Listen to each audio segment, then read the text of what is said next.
Hello, everybody. Welcome to podcast episode number 14, subtitled Return of the King. I'm back. It's been 2 weeks away. Subtitled by Jake. Yeah, Return of the King. I'm back. Jake Lukowski here after 2 weeks away, joined by Mike Williams. Hello. And Liam McKelvey. Hello. Gaz isn't here. He's taken some recreational time, so we're going to do it without him. Now, let's just get straight into it. We're going to talk about particularly Friday the 13th, but it's a bit more of a broad subject. Launch day fuck-ups. Why are they still happening? So let me give you a little bit of background first of all. Friday the 13th came out last Friday, the 26th, not the 13th. Well, that is outrageous. Already a disappointment. I actually saw a particular video where that was a genuine critique of the game. Yeah. Well, it's valid. It's valid that was it. Friday I don't want to name any names, but Downward Thrust did do that. So who?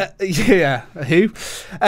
So in short, they really messed up their launch. There's been a plethora of problems, and I'll give you a little bit of backstory. So the game itself, you play as either some of the teenagers that get slaughtered by Jason Voorhees, the guy in the hockey mask, or Jason Voorhees. You take it in turns. It's kind of like asymmetrical. So like Dead by Daylight, I guess they have it like that.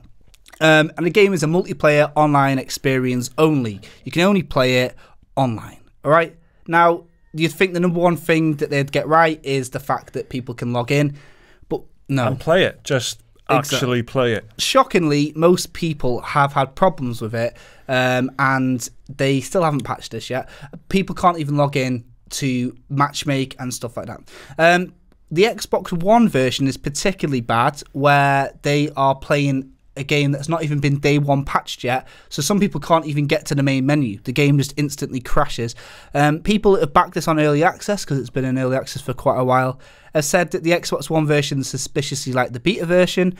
However, they've clarified it's not the beta version, it's just the non-patch version. Yeah. So there's been tons of complaints about it. It's been getting railed. It's a 6 out of 10 on Steam. On OpenCritic, less than half of the critics would actually recommend it, 40% at this point. And the developers are shitting themselves, really. So they've issued a statement already, saying, we've got a small team. They've brought on people from the outside to help, so it's a bit of a No Man's Sky sort of issue. It's our top priority right now. Of course it is. We were going to just start making another game, but don't worry, guys, we're going to put that on hold for you. This is an undercut. They've said it's a top priority right now, but in one of the Discord chats, one of the guys who made the game said they're not going to get round to it till after the holiday weekend. So it's like it's a top priority right now after Tuesday. Even if that's true, don't say that. Yeah. Just have your holiday weekend and tell everyone you've been working hard over the holiday weekend. Yeah, exactly. Jesus. Exactly. So they've said that they're trying to get the service scaled and balanced, and they're working hard to properly load the balance in the service. I didn't affect issues. But wait, there's more. That's not the end of the saga. When you do get online, and I played it yesterday, and yesterday would have been Monday. By the time you listen to this, it's Monday the 29th of May.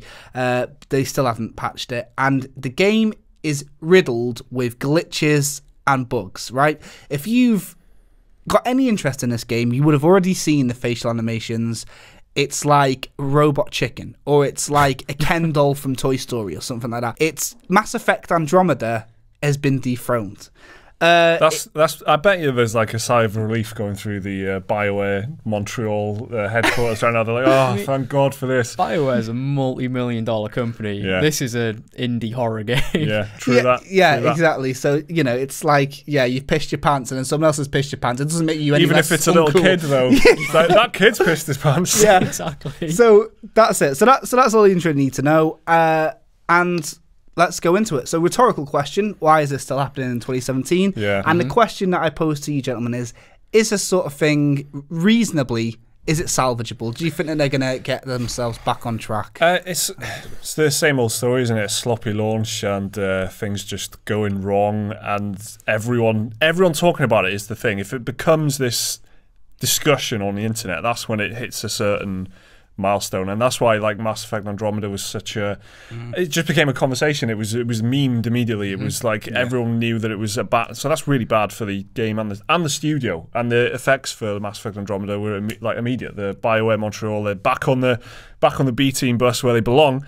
And that was a joke, by the way. That's just so that you get the repercussions immediately. So this is, it's probably salvageable. They can probably, especially if it's like server load issues and logging in and stuff like that. It's like if the game itself isn't bad, it can be improved. I think it's definitely salvageable. I mean, if you compare it to something like Homefront: The Revolution, where it came out and it was essentially not a good game. And they've worked on it for months and months and months afterwards and made it decent. They've ticked a lot of boxes and they fixed a lot of the problems, the bugs and the AI, problems and stuff like that. And they just transform it over time from this terrible product at launch, which has problems, and then also on top of those problems is not that fun anyway. Yeah. And then they've turned it around. So it all comes down to commitment, resources, and things like that. No Man's Sky is another one.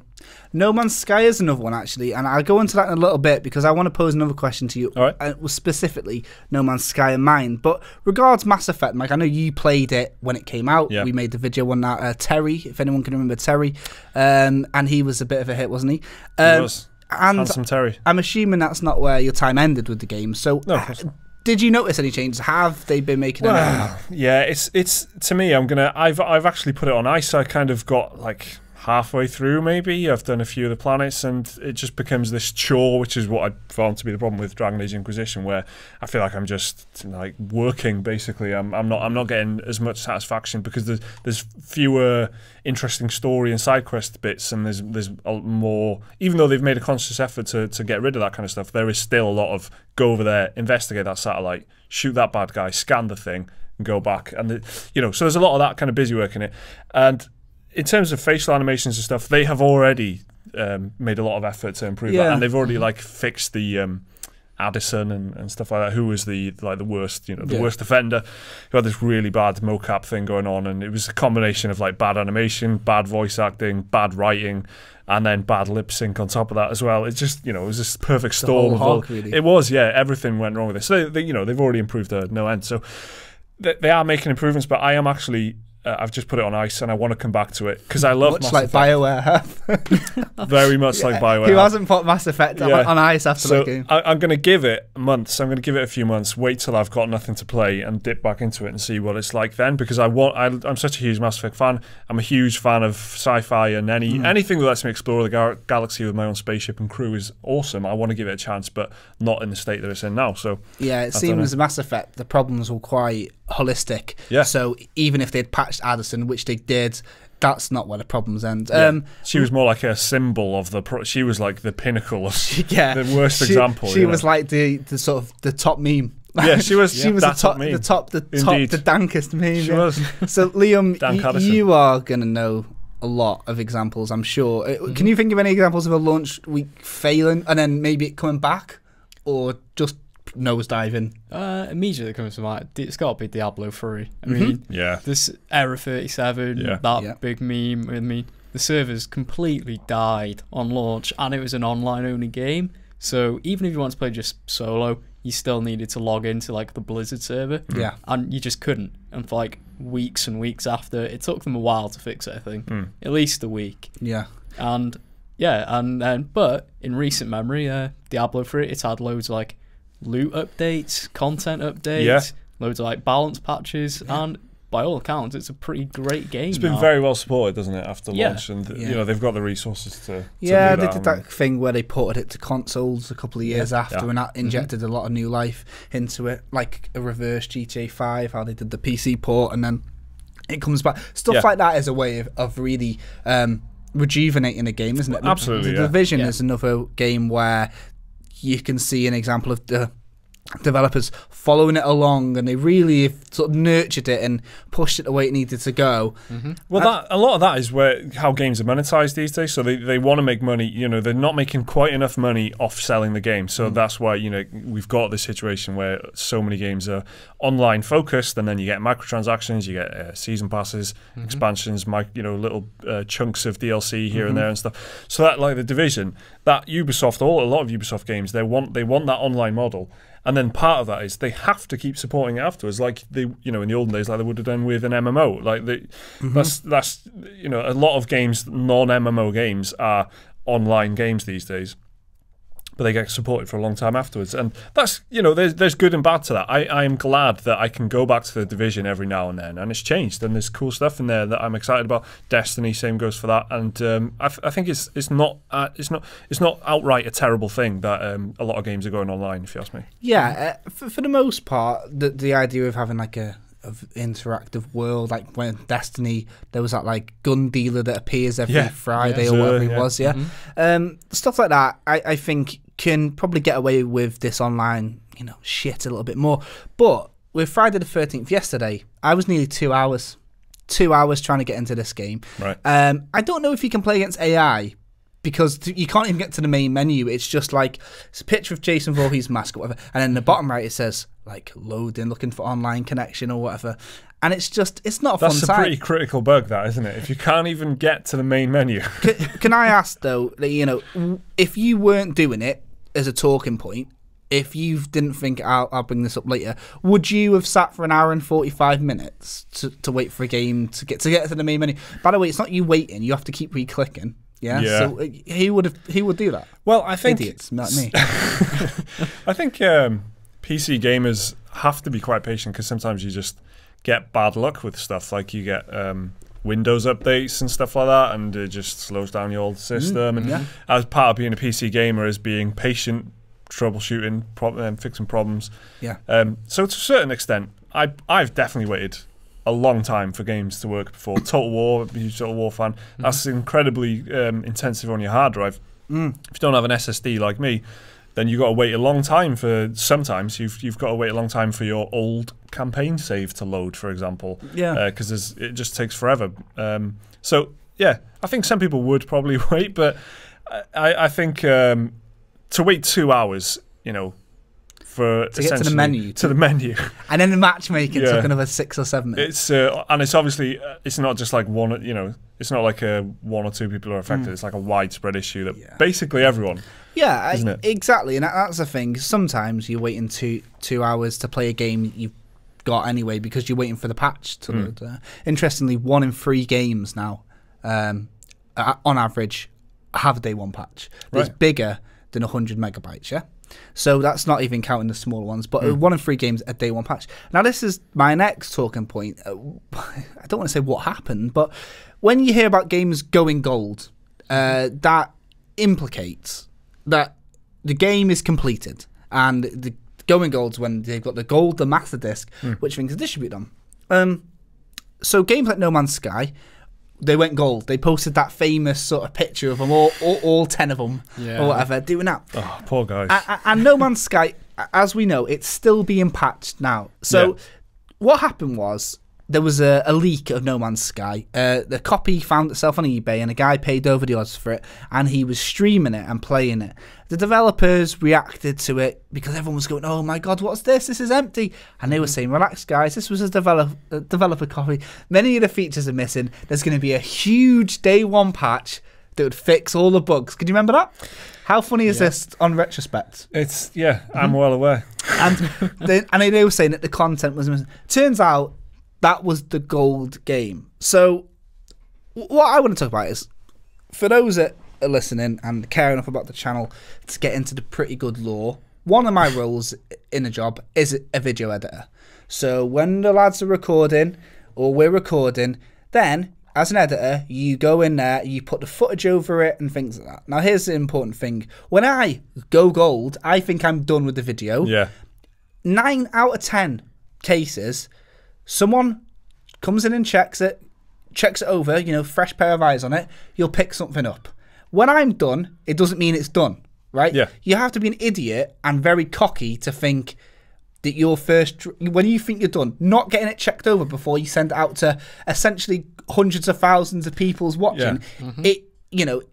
I see what you're saying. So how did this get through the going gold process? How does it all get through? Yeah. Not even like No Man's Sky, because that's, you know, such a scapegoat. But all these games, anything like that, what is wrong with the games industry at the moment, where the testing phase and the going gold phase seems to be so lenient that people aren't really doing any checks? Do you think that that's the problem? People aren't checking it over? Because you would surely look at someone's face, you know, stroke face sort of thing, and go, that's a problem. Yeah. How are they missing it? It's like they've not even checked it once. Surely. It's a money thing, isn't it?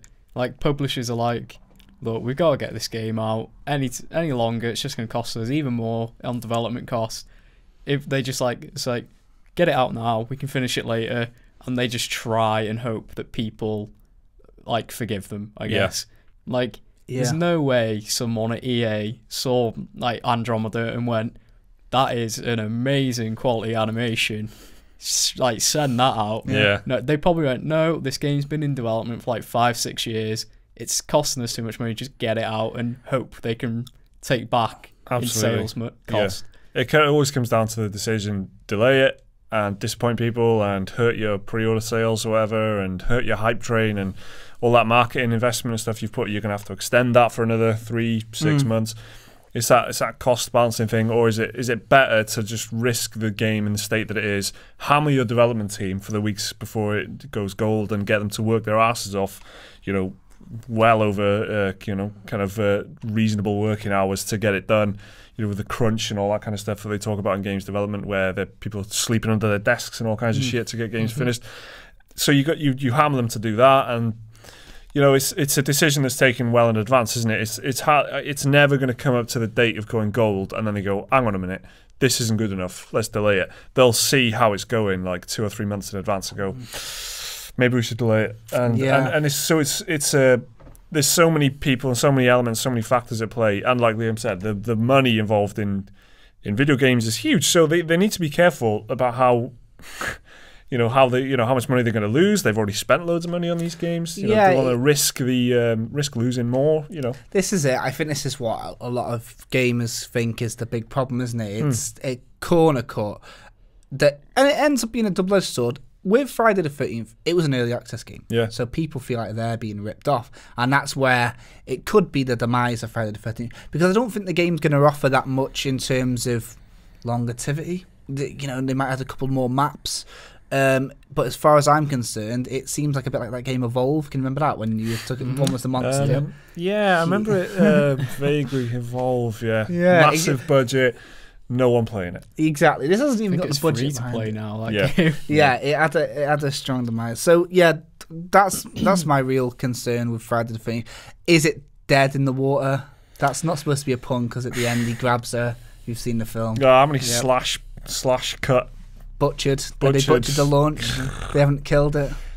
It's all day. I don't know. I think it's got a key period now over the next 2 or 3 weeks. People have invested in, like you said, it's early access. They probably want to play it.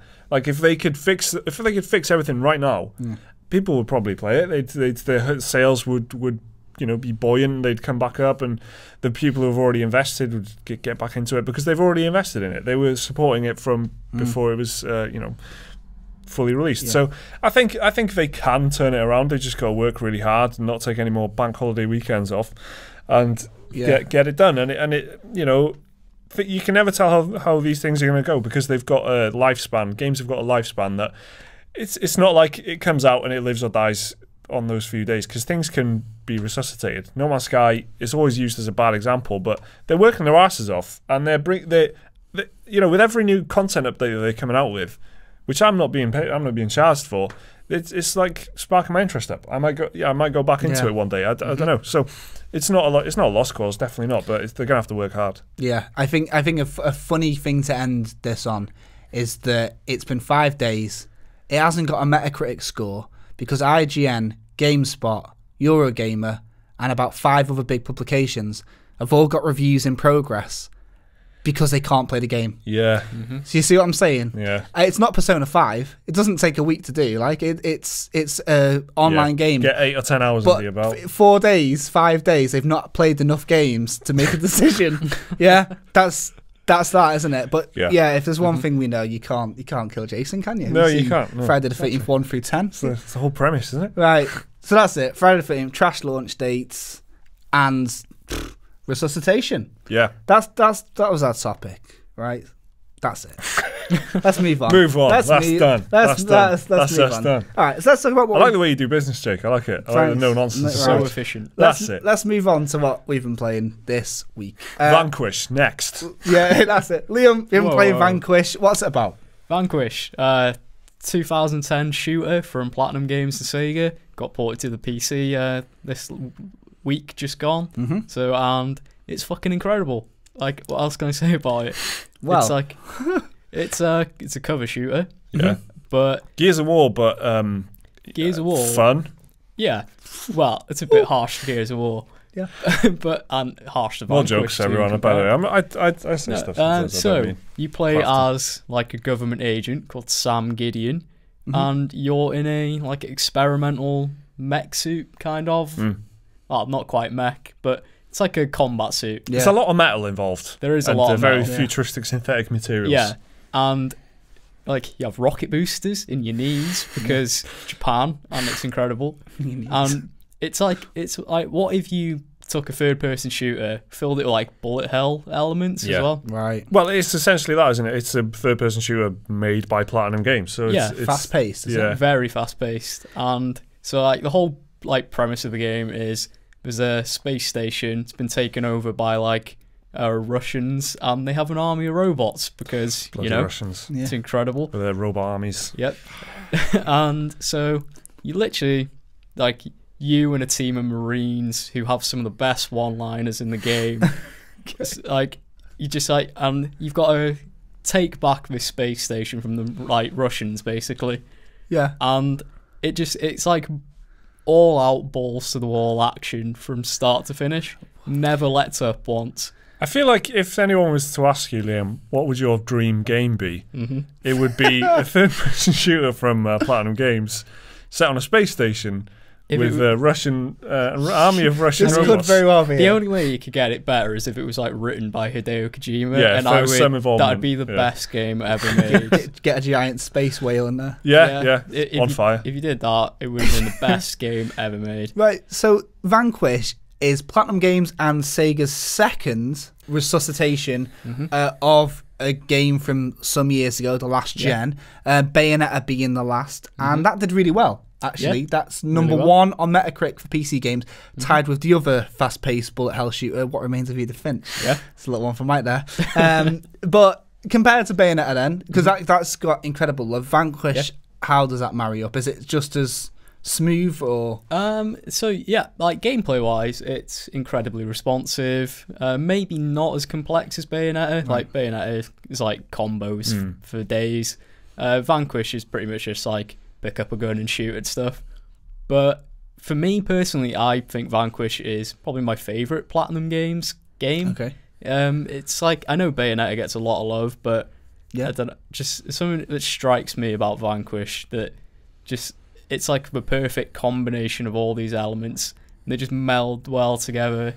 Like, it's just, it's great. It seems to have done exactly what it is aiming to do, wherein like it's just rekindled your love for this game a lot. I was going to say, you know, I was going to ask like, is it as good as you remember it? But I don't need to ask you that because it's apparent already that it's definitely as good as I remember it. And it seems like they're on a hot streak. A bit of a tough question maybe to hardball and throw at you right now, but do you think that they're going to be able to get a hat trick and rejuvenate another series? Do you think that they're going to be able to do it? What else have they got? Like, they could do Mad World, Anarchy Reigns. This is the knowledge, isn't it? This is the knowledge. They already did Metal Gear Rising. That's already on PC. Like, I feel like Vanquish is kind of a little bit under the radar, like not under the radar, but you know, it's kind of one that you might forget, and then when you learn that it's coming on PC, you might go, I remember that game, and you'll want to, you know, it feels a bit underrated almost. Fun fact: GameSpot gave it their Best Game Nobody Played award in 2010. Okay. So yeah, it definitely flew under the radar. Yeah. More like rocket slided under the radar. He's got him. He's got in there. Fucking Russians. Well, it's. I'm more interested in it now than ever because it's everywhere. And one thing I mean, this says a lot, doesn't it? They brought 2 games back now that are old and charging. I don't know what they're charging for Vanquish. Bayonet was quite fairly priced, actually. Yeah, I think $14.99 again. And if you own Bayonet, you actually get 25% discount on it. I love that they do this. And no one's mad. Like, no one's... people, when they did Assassin's Creed and they brought that back remastered, everyone's moaning and that. But everybody's, loving it, aren't they? Yeah, we actually compared it favourably in a video to... We compared the Bayonetta re-release to... Bulletstorm, was it? Yeah. And how they handled that. And Bulletstorm was full price and all this. And Bayonetta was nice and simple, 15 quid. You can play it on PC, insane resolution and stuff like that. You can, it was incredibly well optimized. So, they did the basics really well with Bayonetta, and that's the way to do it. And that's why there is no negativity towards it. I can't imagine anyone having any reason to be upset about the fact that it's been re-released on PC the way it has. Whereas Bulletstorm, there's so many things there that are like, oh, come on, it's just like squeezing and milking your audience in a way that Bayonetta doesn't. Bayonetta feels like servicing your audience, and so does Vanquish as well. And the fact that they give you discounts for buying the 2, and even you can buy Vanquish and Bayonetta for cheaper than you could buy Bulletstorm when that came out, the first time, the remastered. It's a very humble re-release, isn't it? They're not shipping it as like Game of the Decade edition and adding a bunch of tat. It seems like they just focused on polishing an already great game that they believed in more than everybody else by the sounds of it, apart from its cult fans. And they've brought it and they've, like I say, rekindled the Liam's selling it to me, you know what I mean? I'm interested in it when I wouldn't be. So from fast-paced, knee sliding, Russian punk slamming, sci-fi shooter to a lot of cool words there. The other game. The other game you've been playing, Liam, has been Call of Duty, the original, not Modern Warfare for the younger ones amongst you. The old one, we're talking 2003. Back in my day, COD. Yeah, 2003. Who made that? Infinity Ward. Yeah, Infinity Ward. Way back then, the first one. Back when. What's it like? What struck me was it's pretty much the same as what it is today. Which like big set pieces, like all-out action, like taking a lot of inspiration from movies, especially like World War II movies, being the first one and all. But I decided to play it as part of like a retrospective sort of thing, like in the lead up to COD World War II. And I had a good time with it, but it's just like, it's COD. That's all you can really say about it. There's still got those cinematic moments, isn't it? Like you said, and like losing your hearing when a grenade goes off and stuff. I can't remember if that was COD 1 or 2. I think that happens about 5 times per mission in the first one. It's like, this whistle, and it's like, oh, it's over. And but back in the day, that kind of stuff was pretty unprecedented. It was really felt really dynamic, didn't it? And that's cool. Are you going to go through the other 2? Number 2, number 3 before the second one, or are you just going to... Yeah, I'll go... Well, I'll probably skip 3 because it's pretty shit. But I've got Call of Duty 2 that's installed on Steam, ready to go, and I'll probably give World at War another go on the 360. World at War was great. World at War was decent. Mike, you have been playing... Yeah, well, I've been playing not much, really, because as I keep mentioning, I've moved house recently. Which involves a lot more work than you might think. Anyway, I've been playing Total War, Warhammer, which is the best Total War, and it's just like going back to an old favourite. So Total War, for anyone who's completely unfamiliar, there's 2 stages to it. It's a grand strategy campaign, so you've got like cities, towns, and armies, and agents, lords, and things that you move around this map. And then when there's battles and there's any kind of siege or conflict between 2 armies, then it becomes a real-time tactical game. So you've got a set of units, and then you decide what to do to anything you do to overpower the other side. And there's so much depth to it. There's loads of different units and stuff, and there's actually, the cinematic quality of the battles is probably what helped propel the series. But it's just a great strategy game. Anyone who's in chat who enjoys like management games, like strategy games and stuff, you'll get some enjoyment out of it. Definitely should know it by now. Really. Should know it by now. But if you've never thought to dip into it, then oh my god, you should, and start with Warhammer because it's the best one. Warhammer added a lot of these fantasy elements. Sort of like you know, mages and trolls and flying units and all this extra dynamism to the combat. So you have special abilities and stuff, which you know, in like Rome and stuff, you had like rally and things like that to like raise the morale of your troops. But in Warhammer, it's so much more spectacular. Like, you're getting bolts of lightning from the air and shooting fireballs and things like that, and it's amazing to play. So I've played through it like 4 times with each of the different factions, and that's probably what's the best thing about this one, is that each faction is so different. They all have like their own problems to deal with, their own unique gameplay mechanics. So I've been playing most recently as Bretonnia, which was like a recent free DLC. It's really cool. I was thinking like, oh, these are going to just be like the Empire, which are the humans. So it's going to be like a slightly reskinned with strong cavalry, horse units and stuff. That's probably what it's going to be. But then when I'm playing it, like, immediately it just tells you what all these new mechanics are. So you've got like a peasant economy. So you can draw peasants into your army. But if you do that, you'll lose. You know, your farms will stop producing as much money and stuff. So immediately you've got this really interesting and unique balancing act that you've never had before in Total War. So you can like, there's an invading force coming in, so you might want to draft a load of peasants which are cheap, and they'll do a job for you, definitely. But then your economy will tank because there's no one working your farms. So there's that cool, which honestly is a lot more exciting than it sounds. It's the kind of thing where you sit down to play it, and it's really impressed me. They haven't failed to impress me with Warhammer at all. You know, every bit of DLC. You know, there's arguments that none of it should be DLC, and you know, the races should all be included because there was only 4 races in the original game and all that stuff. But this one was free, and they've done such a good job of it. Such a nice level of polish on it.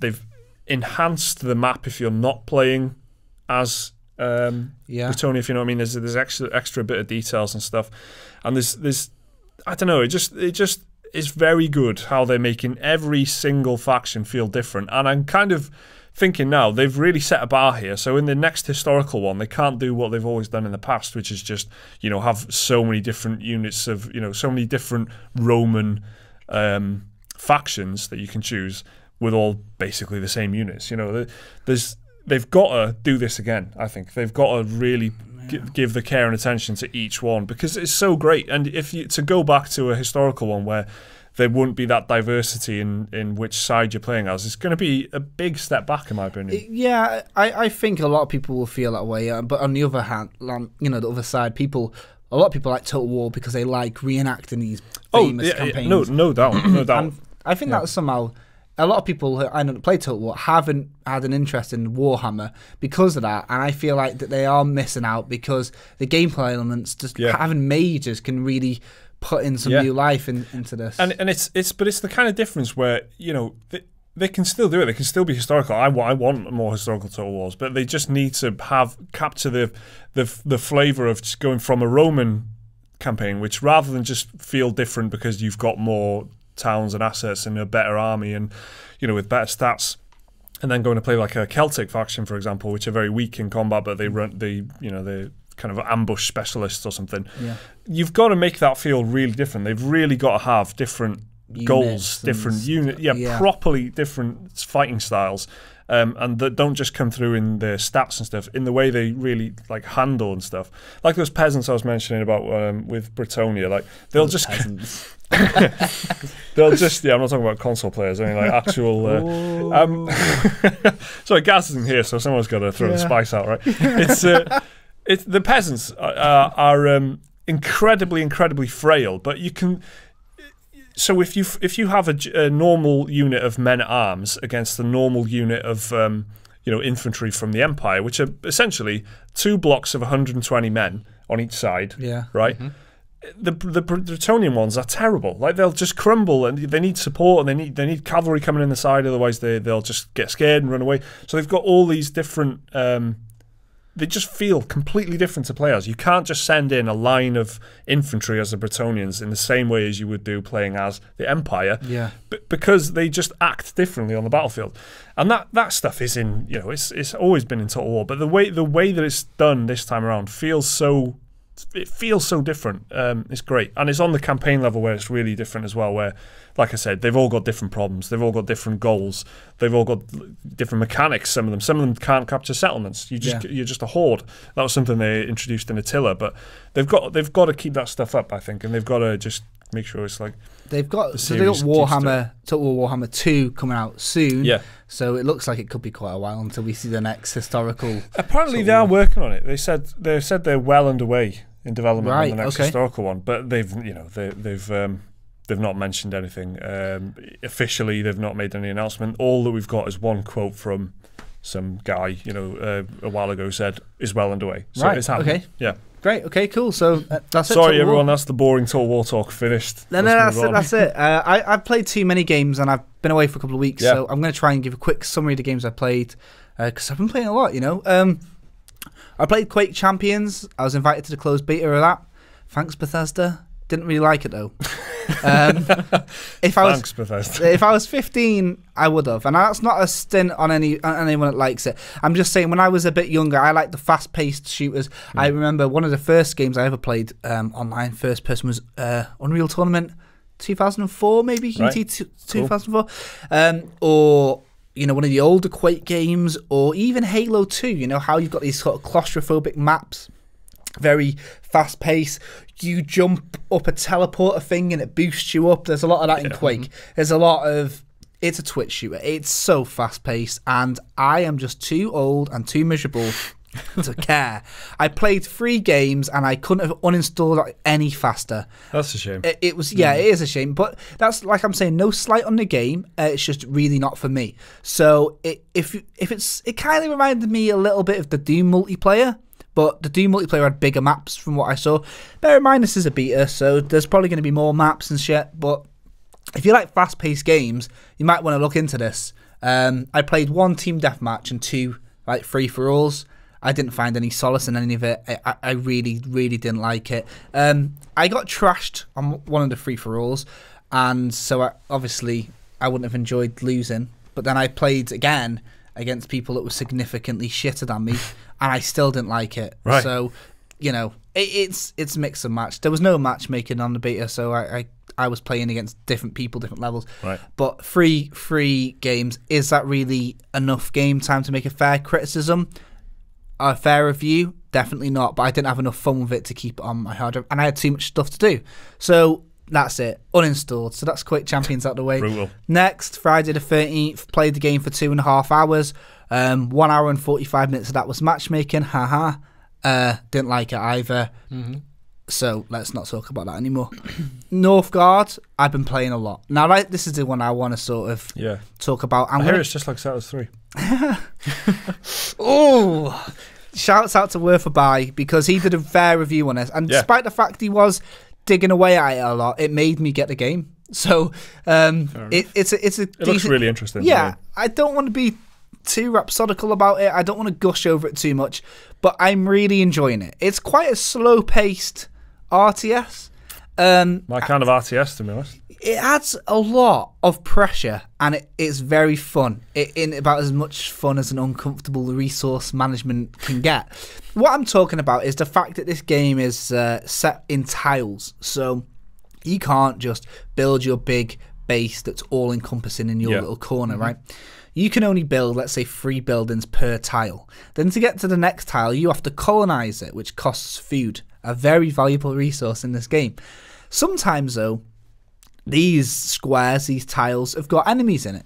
Whether it's wolves or draws, whatever, wyverns, or, bears, or even other players. You need to fight them. I don't know why I found that funny then. Yeah. It's like wyverns and... Bears are actually solid on that game. Bears are actually fucking hard. Anyway, so if you're faced with that position, this is where it gets tough. You've got 3 buildings on your tile, a woodcutter's lodge to get wood. You've got your farm there to get food, and all of a sudden you realise you need a healer hut because your people feel sick, or you're running out of the amount of people you can have in your village. You've got 15 out of 15. You need to build a house, but you can't build on this square, so you need to colonise another square.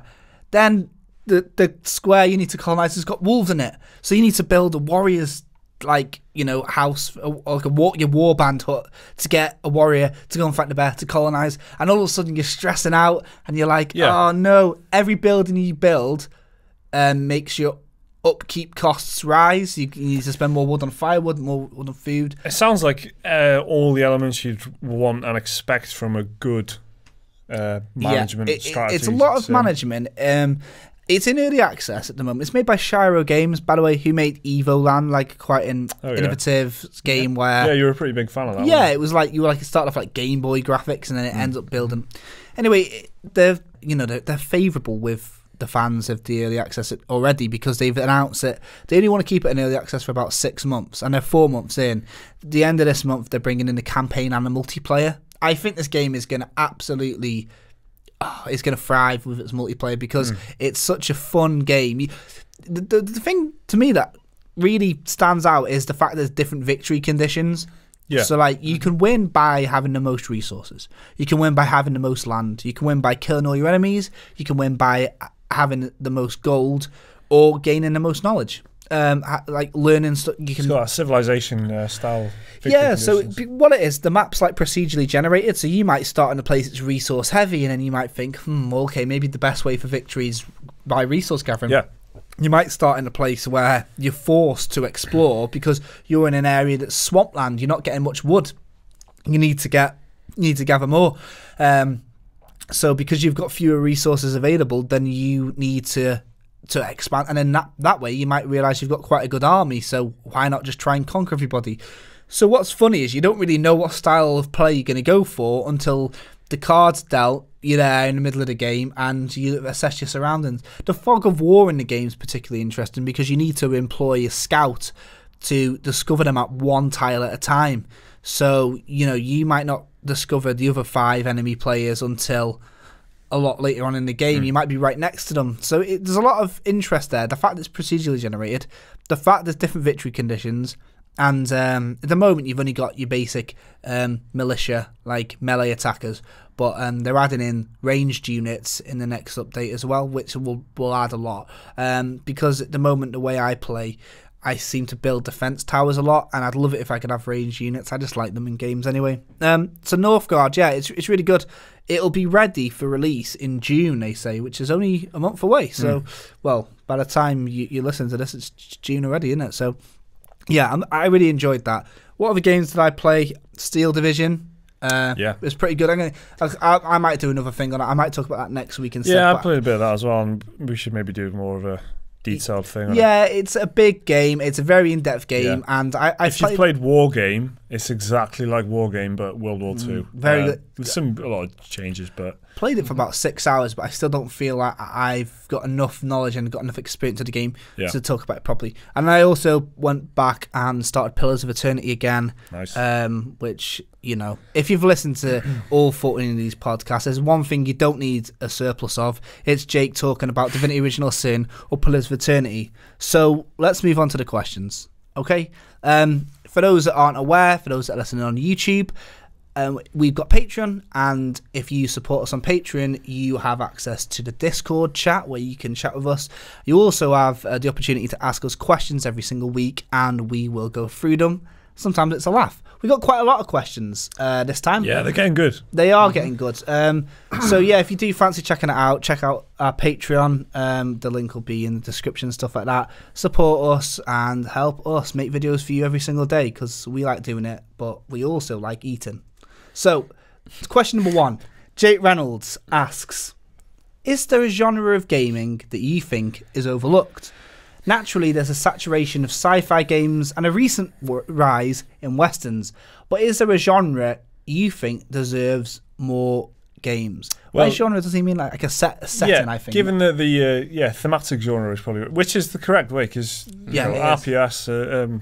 What the hell's an RPS? It's a website. RPG, RTS, things like that. I just, I mean, we call them genres, but they're, I don't know. It's mechanical. Yes. Yeah, exactly. It's weird. So thematic genre. Yeah, there's a lot of sci-fi, a lot of westerns. I don't know. It's quite a tough question to. Well, me and Liam were talking about Cyberpunk, maybe?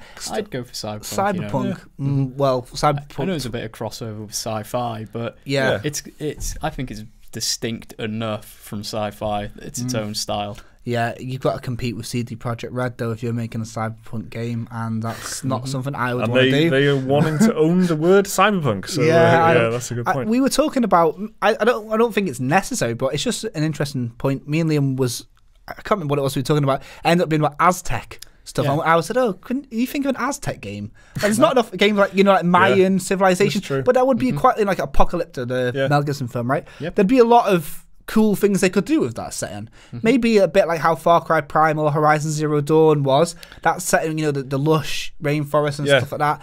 I think they could do something with that, maybe. One thing that I am a guy that rolls my eyes at Assassin's Creed, and I have done for a long time, but one thing that it does bring to the table is these settings that are different every time. Unconventional often. Yeah, well. And it's that's one of its biggest achievements, I think, really. Yeah. Even things like Assassin's Creed 3, which was panned and generally seen as rubbish, at least it took you somewhere that you don't really get to explore that much outside of like strategy games on PC and stuff like that.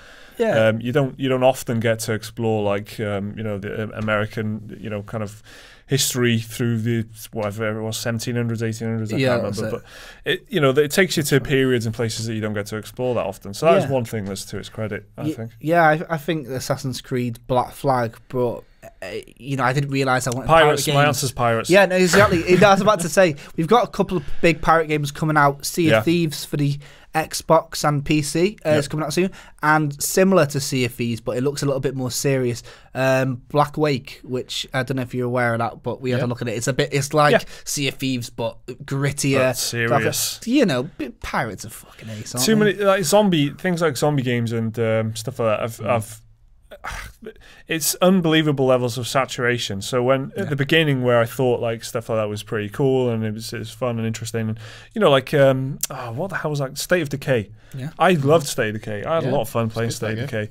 But now the thought of State of Decay 2, because there's been so many zombie games, it's not even remotely interesting to me. It's just a shame. Yeah, even in settings where zombies wouldn't really exist, like World at War was probably the figure. But it's like Red Dead, they've got a zombie mode. Yeah, Red Dead. Undead Nightmare I loved that. Yeah, I loved that. Red Dead, it's just rock solid. They everything's calculated in it. What I think I want more of is kind of medieval. Things like chivalry and Mount and Blade and stuff like that. Probably a little bit underrepresented. I think For Honor had a good stab at it, but even that was like a mashup of Vikings and all that kind of stuff. I want to climb ladders and storm castles and besiege castles and stuff like that, which I think that would be cool if there was just a bit more of that, I suppose. Sticking with Cyberpunk, Liam, or have you refined? I will stick with Cyberpunk, but I'll give a shout out to another type of punk, steampunk. Yeah, you never really see that in games. Dishonored's probably the closest. That's the closest. Yeah. Like, there was a game called Damnation a while ago, but it was shit. So Dishonored was good. You have to get that in. I've been away for 2 weeks. It feels like I've never left. I've been Mike's still moving house, and he still likes Dishonored. Yeah, Dishonored's probably the closest to steampunk. Yeah, steampunk's got kind of a cult following, hasn't it? It makes its waves. Yeah. But I don't think it's been properly represented. So that's Jake. Great question. Next, Phil asks, with continued rumours of the Last of Us movie, which game would you like to be given the Hollywood treatment? Taking into account how crap they have been in the past, look at Max Payne, for example, and then he follows up with saying, has someone missed a trick and not done a Firefly reboot game? Joss Whedon is doing a new DC film, isn't he? He is, That's I know the guy's knackered. The guy's like too many superhero movies. He said he'd burned out by one of the Marvel ones. Someone else could make it, so if he's took over, it's like give it to Joss. So what film would what game would make a good film? There's a lot, isn't there? There's so many. But like you said, they've been butchered so often. You'd hope in the past. For example, if you knew that you could get a product like Mad Max or Dread or something like The Raid or something out of certain something that's just like a solid action movie that's like a high concept and they're all if you could get that kind of treatment out of what would be a good game? If they did Max Payne like John Wick. If they did, exactly. If they got a Max Payne game that was like John Wick, yeah. Or, I don't know. There's so many games. The Last of Us it's being done, isn't it? The sort of rumour states. I would pin that for one. The Hollywood treatment, obviously I'm going to be like, well, maybe not Hollywood, but, a film. If someone did it with respect, like, I don't know, Nicholas Winding Refn could do anything, and I'd be like, yeah, okay. And I've just realised what I thought would be when I was younger, I thought it was cool, and now it's on the front of my mind because Netflix is making a TV show out of it. But Castlevania, come on, whipping a ghost, innit? Bringing it to Dracula, whipping ghosts and stuff. Castlevania. That question answered. Yeah, ghost whipping. Epithelium was whipping a ghost there. Yeah, I've got two actually. First, also BioShock. Yeah, I think that just like the whole underwater rapture, like. Awesome setting. Like decay, falling of a civilization. That could lend itself well to like a action thriller type movie. It's got a twist as well, which will lend itself well to a Hollywood film. People love a twist, right? Exactly. And second, just for you, Jake, Night in the Woods. But yeah, you played it, you little peasant economy over here. Yeah, Night in the Woods, but done by the directors who did Half Nelson. That would be good. Or like Wes Anderson, something like that. He'd do a good Night in the Woods. You guys depress me. Yeah.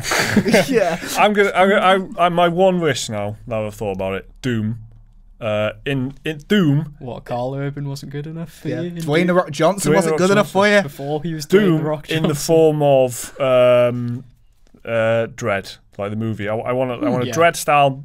I want it that quality, but Doom, where there's no nonsense. Yeah, like punching the movie camera in the face and stuff because it's in the way and stuff like that. Like having fun with the movie thing, the way they did with the game. You've watched the Doom movie, the original one? With the FPS. Let's not talk about that though. Moving on. All right, so Morton, I don't even need to say his last name because you know Morton by now. Big Morton, isn't it? Morton says, have any of you played the game Until Dawn? And if so, what did you think of it? Until Dawn is, I always say it's the best David Cage, is it? Yeah. Best David Cage game that It's David not made by Cage, David Cage. best David Cage game there is, full stop, and David Cage didn't make it. He wept when that game came out because it nailed everything that he's trying to do, and it, in the like horror tropes kind of thing that it had going on, just nailed it. Had so much fun with it, and it was a great game. Yeah, I played it as well. It was really fun. Just like a pretty much interactive 8-hour movie. Yeah. If that's your thing, go for it. Like a choose your own adventure book, innit? Choose your own demise. Sam Raimi from Mr. Robot fame. Yeah, that's right. Yeah. He features in it as well, doesn't he? And a bunch of other delightful teenagers that die. Yeah. So it's a cool game. It's a very cool game. Big fan of horror. So it's I'm not a huge fan of like Telltale games and stuff like that. In general, anyway, I couldn't play Heavy Rain. I just didn't enjoy it. I don't like being constrained so much to whatever, making choices and whatever. But I don't know. I felt like I had enough investigative freedom. There's enough tension and stuff in it. I feel like, what's this? I could roam around and have a look at stuff. And the like I said, like the horror element of it is what made it work. Yeah, I think with a lot of these, like you say, Telltale style games. And Mike doesn't think that Heavy Rain's made by Telltale, by the way. It's like it's like a lot of them try and go somewhere very, very grand with the story at the end. You're a chosen one. There's an apocalypse, or something really, really weird like that. This game's just literally like survived the night, isn't it? So it's humbled itself down to that level. So that Until Dawn does that quite well, and it doesn't try and go too far with its story, which is often when it can get contrived. I suppose that's why you don't like these walking simulator bullshit with all the fucking and then it was like God rays, and then there's like you're a cat and shit. You know what I mean? Next, Richard Cropper. Hi, Richard. Says, dear Pretty Good Gaming guys, what are your fondest memories of gaming? Personally, for me, it was during my uni days, living with 6 guys where we networked the whole house to play Age of Empires 2 on LAN, playing it until early hours most nights. Also Call of Duty 2 days, setting up a clan, competing in clan base, and TWL and running servers in the US and Europe for many years, to which I still have close friends to this day. Also, can't forget the good old N64 days with GoldenEye and Mario Kart. Cool. That's hard to beat, actually. Age of Empires on LAN is pretty sick. Yeah, I think mine's pretty straightforward. Xbox 360, Gears of War, and like every day after school, like me and my mates would just play Gears of War, and it was like 4 versus 4 team deathmatch stuff, and there was some objectives. But that was like the point where I like absolutely had to have an Xbox subscription, and I had to have a network adapter and all that. That's when I really got into online gaming. So probably that, to be honest. Yeah, Liam, anything to? Mine's pretty similar to Mike's, but just like every now and then used to go around to a friend's house in high school. We'd play on this like small 22-inch TV, 4-player split screen, COD 4, World at War, just like trash talking, eating junk food, listening to shitty techno music. It was great. That sounds decent to me. There's two that stand out for me. One's pretty straightforward. One was, like Mike says, getting home from school, getting on Xbox, get on the party chat with your mates, and we'd all set ourselves up challenges on Skate 2. That was really sick. I used to play Skate 2, but as you know, I'm a massive fan of the EA Skate games. But the other one is like my brother-in-law used to have a house with my friends from college, and half of the people in the house would work nights, the other half would work days, and I worked in a bar, so I'd finish at like 2 in the morning. At any point you went into that house, there was someone awake. So we all put our PCs in the house, and I wouldn't say it was LAN because it was all online, but we used to play like StarCraft 2 and DayZ when it just came out. But it was cool having all the computers in the same room. You all spawn in the map, looking where each other are, communicating, and then, beating Russians to death and stuff. Not like Vanquish, just with like hatchets and stuff. It was rocket suits. It was really good. Yeah, no rocket suits in DayZ. Maybe I don't know what that is. So that's it. Yeah, that's a nice nostalgia-inducing question, Richard. And Age of Empires 2 on LAN still sounds pretty. Yeah. So next question is Tom Schuchman, and he says, "Hey, me and a few other guys just talked the guy out of buying Civ 6 on your Discord channel. I convinced him that Civ 5 is still the better game. What do you think, guys? Is Civ 5 still the better game?" I think Civ 6 is good. Civ 6 is very good. And it's the best Civilization game has been at launch. I think they did a good job. A lot like Civ 5 I didn't think it was very good at all when it came out. So. But then they added some cool stuff with expansions and whatnot. But I thought Civ 6 was a very complete playable game at launch, which is I can't say that for Civ 5. Where now probably Civ 5 is better value for money. I suppose you essentially get the same gameplay experience, same gameplay loop. So yeah, if you're gonna buy one and you have to only buy one, get Civ 5 cheap. Yeah, I probably agree with that. Sorted. Me and Liam haven't played that far, have we? Yeah, I've not played a Civ game since 2. So I got to 4, so just below the par, which is still, it's not a dick swing competition. Civ 4's a good one. So yeah, Civ dick swing, yeah. Yeah, Small Liam only played to 2. I played to 4. It wasn't, Right, next, this is the one. This is the one in the office. Stephen Buford Jones says, shameless question, but I'm going to ask it anyway. If you could have sex with one video game character, who would it be? Fucking monkey covering eyes emoji. Steven. I'm sorry, crying laughing emoji. What are you doing, Steve? His answer is Tifa from Final Fantasy VII. Jesus. She can work the hands, I guess. So to protect you, she can punch. To me, I don't know. I was trying to think of the most obscure, gross answer, like that gorilla from Overwatch or like Abe from Abe's Odyssey. You said Spyro the Dragon. That's the funny. That's my answer also. Yeah. Spyro the Dragon. All of us, yeah. Oh. What have you done to us, Stephen? Spyro the Dragon. I think that... Liam, do you have any objections to Spyro the Dragon? No, he's fantastic. Yeah. Right, Spyro team for life. That's it, we've done it. That's ruined Spyro the Dragon for anyone who watches this now. Yeah, that's disgusting. Right, okay, next up, we got lots of questions this week, guys, so keep them coming in, and we like answering them, even if they're them, Stephen, yeah? But that was, Tifa's not a bad answer. You've done all right there. Taurus Trio asks, if you could create your own main character, what would he, she, it be like? Also, what kind of gear would they use and equip? And what kind of game would they be in? Whew, that's a lot, isn't it? Yeah, I know that's technically 3 questions, but they're all related. Yeah. A lot of games let you create your own character, don't they? I always kind of, if it's a game that lets you have like stats and stuff and, like an RPG or something, I always kind of try and role play it. So I try and, what am I good at in real life? Talking to people? No. So I try and role play it as much as I can, and like I always make the person look like me as much as possible. A lot of people do. A lot of people like piss about and just have like as grotesque a monster as possible. But I couldn't play Mass Effect Andromeda all the way through with Terry, for example. I had to just like immerse yourself in it. Yeah, exactly. Yeah, and so then like what I consider I'm good at and what I consider I'm rubbish at. So that's what I always do. I always try and make a virtual mic. Virtual mic. It's like a Peter Molyneux experiment, isn't it? That's yeah. Yeah. What if Mike? Anyway, yeah. So I think my answer is like, if I'm playing like a game like that, I don't really do what Mike does, but I always end up playing like kind of rogue or distance, like sneak. Basically, I must just be really lazy and not like getting any. Whenever I play like like Skyrim or like Pillars or Divinity, where normally go for like a range character, one that has is less distance. That's interesting. Like, what does that say about our psychology? Because I always go for the most aggressive, abrasive combat style. Like in Mass Effect, I always play Vanguard, which lets you teleport towards an enemy and shotgun him. I like to put as much distance between me and the enemies as possible. That's interesting, isn't it? But when Skyrim, for example, when I did the game stealth and with a bow and arrow, so I'd always see like two vampires like down a cave talking. They're dead far away, and I'll shoot them. And then I played it again recently as like a dual-wielding berserker.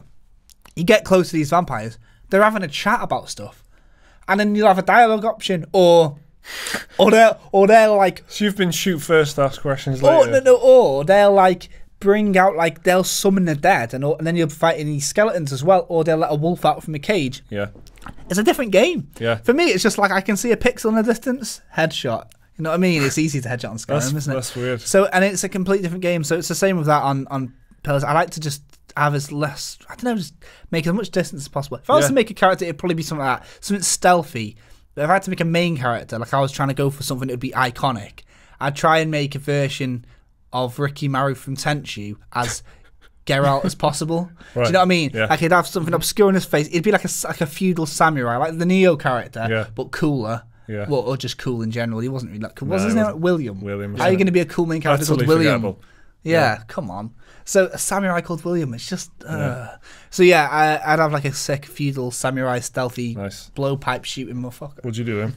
I'd probably go for like the the reluctant anti-hero type. The Han Solo type where it's like he's neither good nor bad, but at the end of the day, when it comes to it, he pulls through for the good guys. Yeah. Like. Does whatever he can. Yeah. That's probably the type of character I'd go for, All right, okay. That's decent enough. Yeah, that's decent enough. So there we go. There's the answers for that question. Warren Carroll asks, and I think we might have answered this before, but it's worth doing again because it's a good one, I think. I'm not sure. We have done, I think. Discussion I had over a few beers the other night with some friends that I thought might make for an interesting talking point on the podcast. Well, thanks, Warren, for thinking about us. While you're having a beer. Yeah. With the lads. Yeah. If you could reboot/reimagine a past game or franchise, what would you do? But then he follows up by saying, personally, I was thinking of Gabriel Knight game, done as an L.A. Noire style open world game, where instead of investigating crimes, you're investigating the supernatural. So again, for the young amongst you, Gabriel Knight was like an early 90s point and click style game. Kind of looked like, Monkey Island, The Broken Sword, or whatever, about like a supernatural investigator. Pretty good. Like 1993, again, another older than Liam Spesh there. Mm-hmm. But I don't know if we've answered this before, but it's ace. I could answer this all day. And definitely reimagine Tenchu. Again, just Tenchu, man, fuck's sake. Or make another Viva Pinata game. Just reboot that. Yeah, Viva Pinata was pretty special. Nobody talks about Viva Pinata. I do a lot, don't I? It's a good game. Yeah. It was a good game. Yeah, Viva Pinata could do well. Graphically, very good. Yeah, looked amazing. Yeah, we're not going to waste our answer on Viva Pinata, do we? No, definitely not. No. I would. I don't know. There's a lot of old games that definitely deserve to be remade, I think, and there's a lot of titles that are like classics that maybe you wouldn't want to be ruined for you. So it's quite a tough one to. A tough one to answer. I think I would go with probably like Total Annihilation, which is a really old strategy game, and it's just the robotic kind of I've talked about it before. It's like it's the Big Bertha. Yeah, it's the Big Bertha. It's a Total Annihilation, and it had this incredible like scale to it. There was so many units, and it was totally impressive. This was in the 90s. It was completely unprecedented, and there was almost kind of physics to it. So this was the big selling point for me. It was like you'd fire a rocket or something, and it wouldn't just like magnetize to the enemy like it does in a lot of strategy games, or it did anyway. It would just fly, and then whatever it would, if there was a tree in the way, it would hit the tree. If there was a rock in the way, it would hit the rock. If the enemy was too low, it would sometimes fly over the enemy and stuff. Mm-hmm. So I'd have that, that awesome Total War experience, and I'd have it like just done properly. And they've tried with Planetary Annihilation, which was a big like Kickstarter early access type project, and that was terrible. I thought I really did enjoy it. And Supreme Commander, which is another spiritual successor, and that again was all right. It just never quite got the magic of it. So I'd want a total Annihilation, but a proper good job of it. That's what I'd have. Okay, that's a good one. Mm-hmm. What about you guys? Ooh, I'm gonna say Dino Crisis, but in the style of, say, Max Payne 3. All right. Yes. Yeah, because then you have giant fucking raptors jumping at you. You can bullet time dive out the way. And if you have like the same animation, everything will have like a good weight to it. Yeah. So, and like the gunplay would feel like nice and like satisfying. I just want to fight raptors, I guess. I just want to fight raptors. Yeah. I want to change my answer. The Thing. The horror PlayStation 2 game. Yeah, it's good. Yeah. PC game. I think, that's awesome. I think the only thing I can think of other than Tenchu would be I'd like Conflict Desert Storm again. I'd like them to do that again. Yeah. I guess Wildlands isn't too dissimilar, but it's just a bit... It's not Conflict Desert Storm, is it? I mean, come on. It's distinct lack of personality in Wildlands, I think. That's the problem with it. It's not bad. It's a nice idea of having a big sandbox and all this stuff to play around with your mates. Yeah. It's all right, but it just... it just feels like a Ubisoft product. Exactly. I like Conflict Desert Storm. How they did it with the missions. Yeah. Different missions, because, level-based stuff's not bad. We did, like, Neo. That was one of the games that I came back to saying about a couple of weeks ago. I loved the fact that it's levels. It's just like you don't get that much anymore, believe it or not. When you do now, it's like, oh, this is original and fresh. You know what I mean? It's weird, yeah. So, selecting a level and going back to it and stuff is... yeah, exactly. Set out missions like that. In the day of open world games. So that's it. So The Thing, Dino Crisis, and this is actually the Thing t-shirt, by the way. Yeah. Nice. In reference to it. There we go. In memoriam. Right, that's it. So that ends. We should have ended it on I just want to fight raptors, really. Yeah. That was a fantastic ending. Yeah, good set of questions. But that's it, a decent amount of questions. We got 1, 2, 3, 4, 5, 6, 7. 7 questions. So fantastic. If you aren't already a patron and you want to get involved and ask us some questions, feel free to do so. Check out our Patreon. And if you are one of our patrons, remember you can ask as many questions as you like. Keep going. Morton asks questions every time. We love it. We love it. He's good regular with all these questions. Until Dawn, good game. Right. Just validating you again there, Morton. Right, that's it though. So that's it then for a pretty good podcast, episode number 14. Next week, I believe, I don't want to get too ahead of myself, but it'll be a return of the 4-man podcast. So if this wasn't cramped enough, we'll see how that pans out. We're going to see how that goes. But yeah, thanks for joining us on this podcast, and we will definitely be seeing you on the next one. My name's Jake Lukowski, and I'm joined by Mr. Mike Williams and Liam McKelvey. We'll see you next time. Bye.